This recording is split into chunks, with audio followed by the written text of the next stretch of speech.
The Man of Steel is cursed, not because several filmmakers have failed to bring him to the big screen successfully, or the small one for that matter, and not because every time he saves the world, it just goes right back to being in peril. Superman's curse is more real world than that. Less fictional, more shocking. The curse's mantra is as simple as it is devastating, and it reads as follows. If you play the strongest man on earth, you will either die an untimely death or end up in the weakest position possible. And while you'd like to dismiss it as hokum, the longer the list of names that pile up, the more convincing it begins to feel. My name's Ori, this is What Culture, and I'm going to struggle to say this with my lisp. And this is the story of the 6 disturbing truths behind the Superman movie curse. Can I get a napkin for the microphone, please? Number 6, Hollywood's fascination with curses. There's no denying that it's pretty irresistible to consider things cursed. Ghost stories and supernatural explanations to the inexplicable is what keeps us all gathered around the imaginary campfire that is the internet. And it adds a fundamental magic element to creating art that makes it all even more romantic and mysterious. Plus, it's better for humans not to just think that a series of really things happening to people is evidence of something insidious rather than a reminder that the world is an awful place and we are but ants beneath its boot heel. When you add that curse idea to the right things, it becomes all the more compelling. Conspiracy theories like the poltergeist curse or the others attached to the likes of The Dark Knight, The Exorcist, and The Passion of the Christ, and a surprising number of others, actually serve to help market those movies. They become notorious, essential, and when there's an inherent supernatural element to the movies behind the curses, which there more often than not is, you can bet that the marketing campaigns, even post-release, lean into that. Just think about how great the idea of your art pissing off some nefarious dark force is for selling tickets. It's like printing gold. But Superman doesn't fit into that bracket. The Man of Steel is supposed to be a symbol of hope, a figurehead for the vulnerable and the victimized who fights back. Morally and physically invulnerable, powerful and stable and secure to the last. So the idea of his movie somehow coming with something evil, apparently hidden in its depths, is all the more disturbing. It's not like the studios would ever benefit from making it up after all, unlike the horror filmmakers might. And nor is it particularly easy to dismiss, because there's been a catalogue of tragedies attached to the people who worked under the Superman movie banner that cannot be ignored. It seems that something is very wrong here.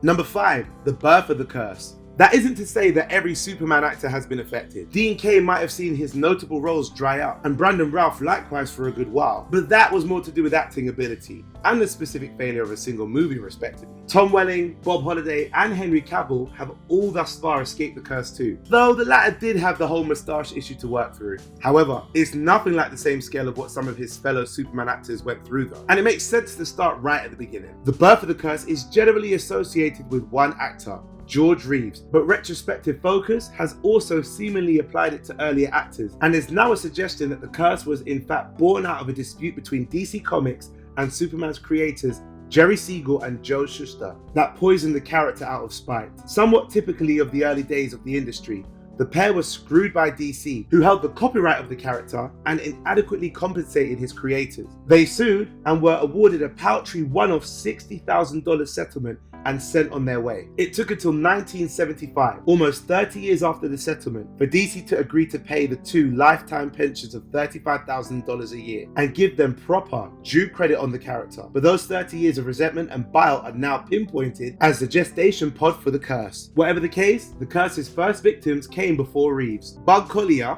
the first ever Superman, was largely fine. Sure, he died young, but he enjoyed career success and actually returned to voice Superman later in his career, and he doesn't appear to have been struck down by it. In contrast, the men behind the animation he starred in, the Fleischer brothers, fared worse. Number 4, the early days. With their studio already suffering and their personal relationship in tatters, the brothers were tasked with making Superman for Paramount, but sought to price themselves out the project. Remarkably, the studio accepted their insistence on an inflated budget, and they were locked into a series of shorts they had no interest in really making. They'd make only 9 of the groundbreaking serials, inventing the idea of Superman flying in the process. In the comics, he could merely leap far before their studio fell apart entirely with huge financial penalties for overspending on their future debut, Gulliver's Travels. Their issues weren't caused by Superman, but even their success with the character couldn't fix anything, and they were unable to even work together by 1941. More relevant to the theorists on Superman's nefarious influence on actors is Kirk Allen, the first live-action Superman, whose career was apparently destroyed by typecasting because nobody could see any character on him other than Krypton's last son. After his second serial in 1950's Atom Man vs Superman, he worked on 12 more movies, receiving a credit for just one, and another was a cameo in the 1978 Superman as Lois Lane's father.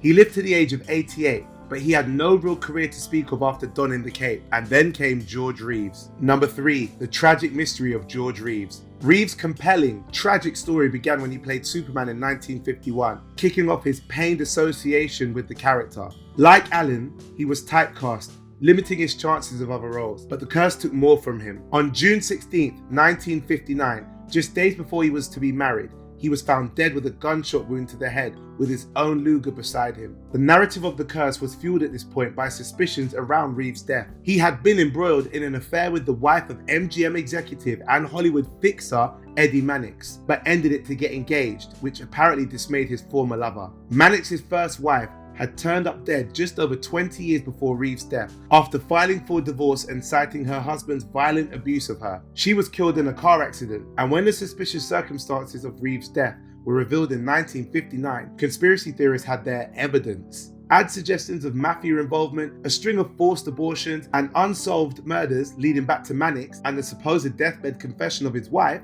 and Reeves' former lover, and it all feels almost too difficult to resist. From there, as soon as things went bad for anyone associated with Superman, and they did repeatedly, it was pinned on the same thing that took Reeves' life. Not Mannix, not the mafia, not a spurned lover, the curse.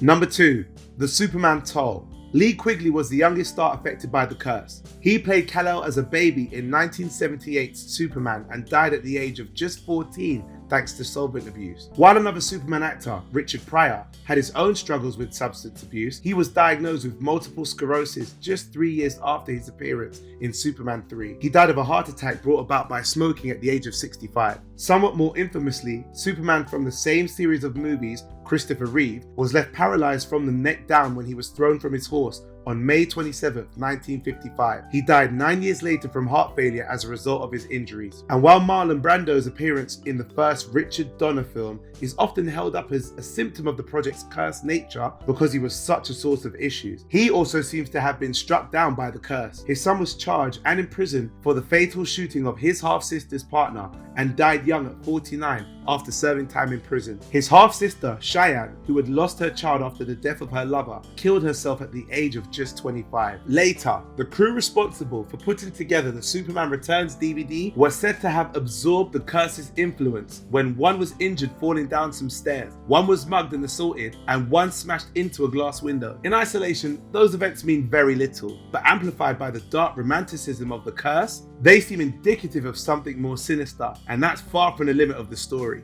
Number 1, more evidence.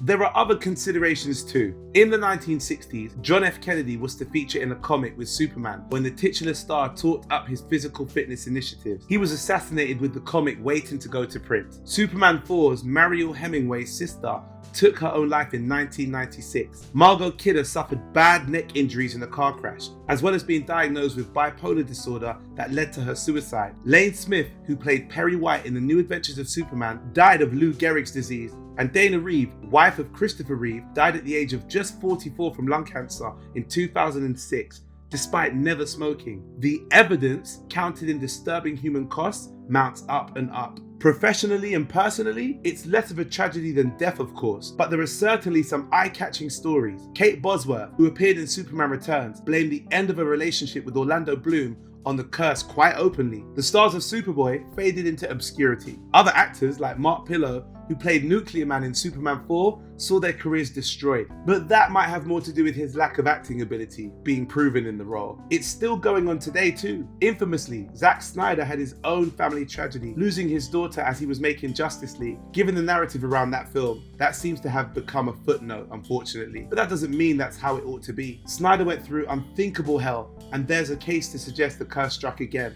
Jeff Loeb, who wrote Smallville, also lost his son to cancer. The idea that this is down to association with a superhero is as troubling as it feels unlikely, but in the greater narrative of this twisting tale, it's impossible not to mention. Wherever it came from, the Superman curse has carved a tragic swathe through Hollywood, and we can only hope it's come to an end now. And there you have it. Those are the list of disturbing truths behind the Superman movie curse. My name's Ori with an A from What Culture, and although this video is about curses, I hope you have a blessed day. Don't forget to like, share, and subscribe to What Culture for more great content. And as I always say, be good, and if you can't be good, be careful.